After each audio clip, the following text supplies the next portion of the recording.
Hey there, I'm Richy, and in this video, I'll be unboxing and reviewing the fracture glass mousepad from Airglide. And then later in the video, I'll be comparing it to the SP004, SP005, and the Beast by Tekusai. Really quickly, I did just want to say, I picked up this pad with my own money, and the quality and care seen in the copy that I have here of the fracture is what you should expect to see if you're thinking of picking it up for yourself. And first, a really quick unboxing. And I do mean really quick, because in the box, after getting it open and everything, you get just the pad. And in its favor though, the back of the pad did have a very satisfying plastic peel, and the packaging is quite simple, yet very safe. One cool thing, the number of my pad is actually number 34, and you can get your own edition number by going to their Discord and scrolling down until you get to the pad number tab and then following the steps there. Now that I have the pad out of the box, the dimensions of this are coming in at 420 millimeters in width, 490 millimeters in length, and 3 millimeters in height. This is slightly thicker than some of my other pads and a bit smaller, but only slightly, and it has hardly been noticeable to me. What has been noticeable to me though is this back. The base of this pad is exceptional, and I'm moving the whole tabletop of my review setup with just the pad. So yeah, the only thing that should be sliding around on this pad is your mouse. Before I bring a mouse out, let's take a look at this design. Being honest, this design is a very cool idea. Cracks on a glass pad, ironic yet very heat. One thing though, the girl kinda spooks me a little, but that could be just me. And in the end, this is a really subjective aspect of the pad, so it will never be a deal breaker to me, just because I care more about the performance rather than the aesthetic. True story, I actually thought right here that the pad had cracked down the middle because the design is convincingly good. And speaking of cracks, I have noticed nothing of the sort. No chips, no scratches, no fractures, you could say. Because after looking at the fracture pad millimeter by millimeter, front to back, it's in perfect condition. And that's after making the journey all the way from Australia to Canada. So I think it's safe to say the packaging, although quite minimal, it was definitely effective. Just a little housekeeping before I get into the feeling of the fracture. The mouse I've been using in my testing is the Fenrir Asim with Magic Ice dot skates. And these skates are more of balance skates, I'd have to say. They're not as fast as Jade's, but they're definitely not as slow as Obsidian Pros, if that helps. And now, while that's established, let's hop into some of the finals and I'll voice some more noticeable qualities I felt on the fracture. Starting in the range, let me give it a feel. The pad, it is a smooth pad, I'd have to say. It definitely has some texture. Well, you have to be looking for it to notice the texture. It is still there. It's also one of the slower pads that I've used, and it's not a bad slow by all means. I've been using a lot of fast pads recently, like my glass pads are all fast pads basically, but I'm thinking I like this controlled, or the more slow, because it gives a more controlled feeling, and it feels pretty dang snappy actually. Something about me though is I usually migrate towards faster pads just because I think that they offer a higher skill ceiling, but that could be just me. I don't know though, after this experience with a fracture pad and this video, I might have to rethink how I approach the glass pads. But let's bring it into a game, see how it is.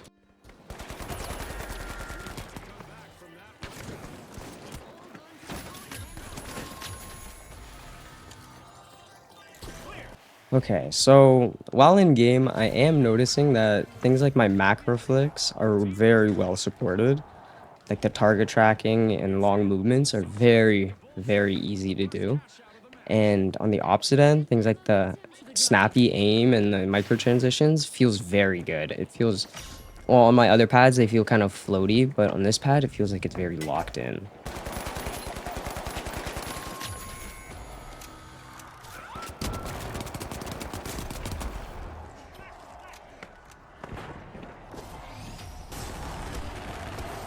I think it really does help me stay confident. It's not too fast to the point where I have to stop dead on where I want to. It's also like I'm not fighting against the pad where I felt that on some cloth pads or some other glass pads. But now, after all that fun, let's get into the price and then some comparisons. Really quickly, on Airglide AU, you can find the fracture pad, which is coming out to around $112 Canadian before shipping. I'll put some conversions on screen if you do need it. I'll also put the link in description if you wanted to find it. And also, remember to use code Richy, all caps, 5% discount on your purchase. So remember that. So now, let's get to the comparisons, and also some super close-ups. First off, let's start with the 004, and I think it's its closest competitor. For the fracture, I feel like it's just a hair quicker in reference to dynamic friction. But when slowing down and getting to the initial friction, like micros, it does feel quite more controlled and responsive, while in the 004, the micros feel a little more floaty and are a little harder to control. Overall, I prefer the feeling on the fracture just because the experience that I had on the 004 doesn't really feel as refined as on here. Now for some close-ups of these pads. Moving on now with the SP005, it definitely feels a lot faster in comparison to a dynamic friction and when doing larger movements. And it still has a more of that floaty feeling like on the 005 or on the 004.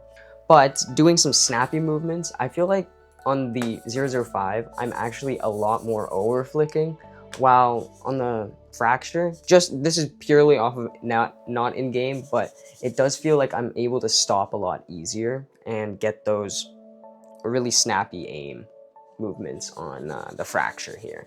Now some close-ups of these pads. And now, finally, I'm going to be comparing it to the Beast. To the Beast, the fracture definitely does feel slower, regarding dynamic friction, but as I mentioned before, that slower speed I seem to get out of the fracture, it gives me more accuracy and confidence, it feels like.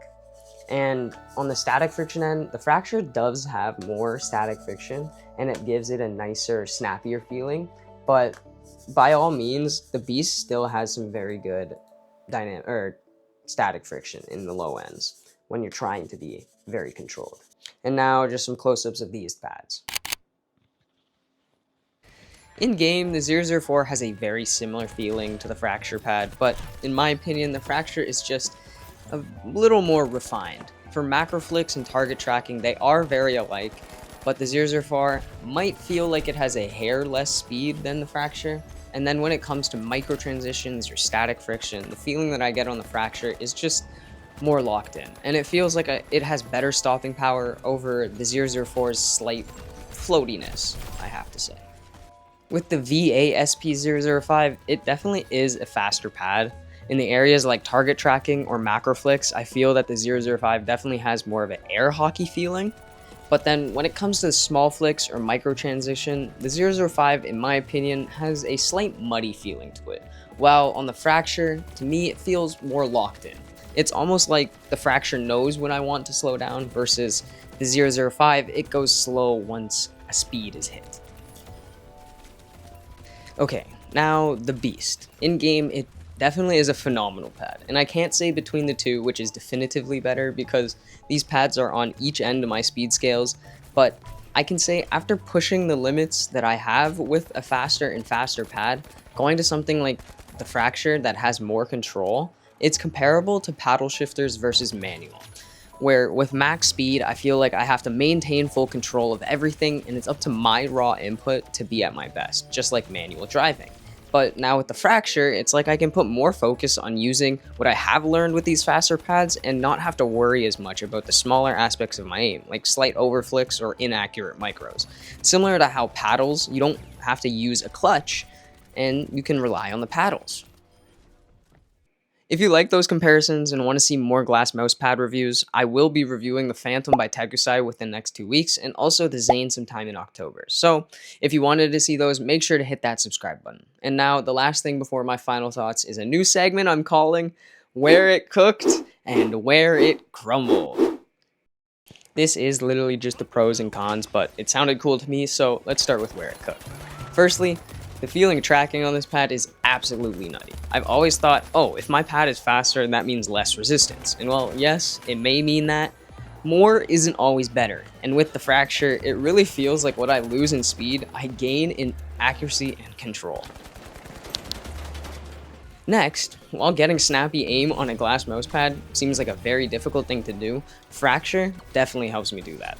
Maybe it's because I've used faster pads for so long, but it feels like the fracture helps me snap to a target and stay on that target. Now, another way it cooked is when comparing certain qualities to other glass pads with the same qualities. And I've noticed newer pads that are coming out are really trying to push that dynamic speed, something that changes due to downward pressure applied on the mouse. And some are doing it better than others. For example, my 005 to me feels like this when it comes to pressure being applied to the mouse pad. But for the fracture, it feels more like this. And I like this because it's not as abrupt and it's much more easy to transition into. Lastly, a very personal reason as to why it cooked is the confidence that this mousepad gives me. It's really astounding. From the first day I used it, I noticed that the skills that I've learned on these faster pads like the Beast or the Oni's Oath have really been able to be pushed to their limits, while on this pad, the Fracture, while still maintaining a very high level of confidence for myself. But now, where it crumbled. Not deal breakers, but I've definitely seen better. The most noticeable gripe I have with the Fracture is the skin sticking. Maybe because of its more controlled surface or of the less texture that it has, but I have felt my skin stick. And it's not the most though. The SP004 has just a tad bit more in my opinion, but it's a very similar feeling. And it's kind of sad that a pad this new is like that. One aesthetic way that it crumbles is its tendency, I'm pretty sure you probably noticed throughout the video, but its tendency to pick up sweat stains. The darker image plus the surface texture seems to hold on to those sweat stains almost instantly. And every night after I'm done gaming, I look at the pad and I need to clean it. I just need to because of how visible the stains look. And in the end, it doesn't affect performance in any way, but it affects the aesthetic.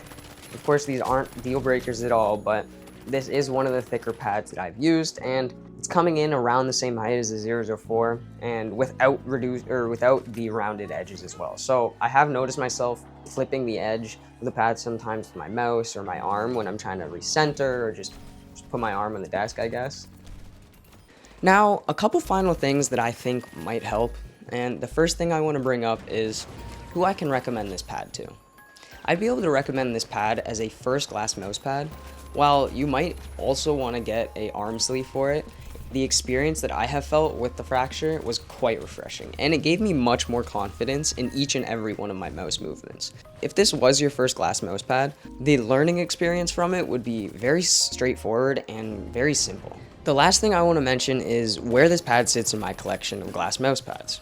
And in the main categories of static friction and dynamic friction, from left to right here, the left being most and the right being the least, we'll look at static friction first.